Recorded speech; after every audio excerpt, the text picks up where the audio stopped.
మండుతున్న ఎండలతో జనం అల్లాడిపోతున్నారు. మధ్యాహ్నం సమయంలో బయటకు రావాలంటేనే భయపడే పరిస్థితి.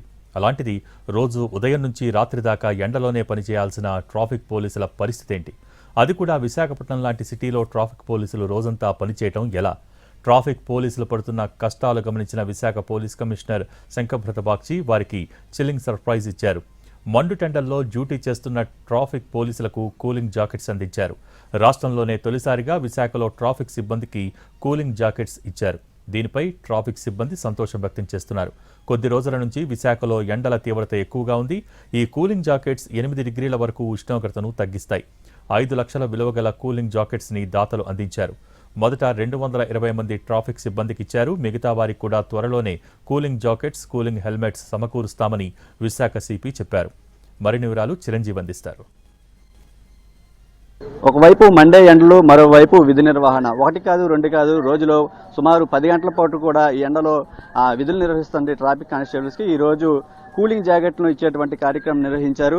నిజంగా చెప్పుకోవాలంటే గత ఏడాది కంటే ఈ ఏడాది చాలా ఎక్కువగా ఎండలు ఉంటున్నాయి. దీనివల్ల విధుల్లో నిర్వహించినటువంటి ట్రాఫిక్ కానిస్టేబుల్ అంతా కూడా చాలా వరకు డీహైడ్రేషన్కి లోనయ్యే అవకాశం కూడా కనిపిస్తుంది. వాళ్ళకి ప్రస్తుతం అయితే కూలింగ్ జాకెట్ల ద్వారా ఈ ఎండ నుండి ఉపశమనం కలిగించేటువంటి సదుపాయాన్ని కల్పించారు. దీనికి సంబంధించి ప్రస్తుతం మనతో మాట్లాడడానికి సిపి గారు ఉన్నారు. ఆయనతో మాట్లాడే ప్రయత్నించేద్దాం. సార్ చెప్పండి, గత ఏడాదితో పోల్చుకుంటే ఈ ఏడాది ఎండలు ఎక్కువగా ఉన్నాయి. చాలా వరకు 10 గంటల పాటు కూడా డ్యూటీలు చేస్తున్నారు.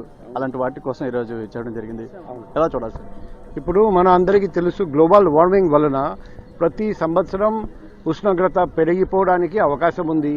ఈసారి విశాఖపట్నం నగరంలో చూస్తే ఉష్ణోగ్రత చాలా ఎక్కువ. ఈ ఎండలో పొద్దున్న నుండి సాయంత్రం దాకా డ్యూటీ చేయాల్సి వస్తుంది. ట్రాఫిక్ సిబ్బంది రోడ్ మీద నిల్చొని చాలా ఇబ్బంది పడుతున్నారు. డాక్టర్గా నాకు తెలుసు, ఇటువంటి ఎండలో హీట్ స్ట్రోక్, హీట్ ఎగ్జాషన్ లాంటిది ప్రాబ్లమ్స్ రావచ్చు.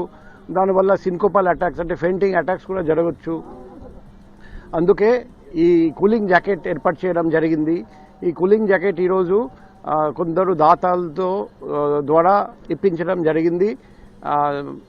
220 కూలింగ్ జాకెట్స్ ఇప్పించడం జరిగింది.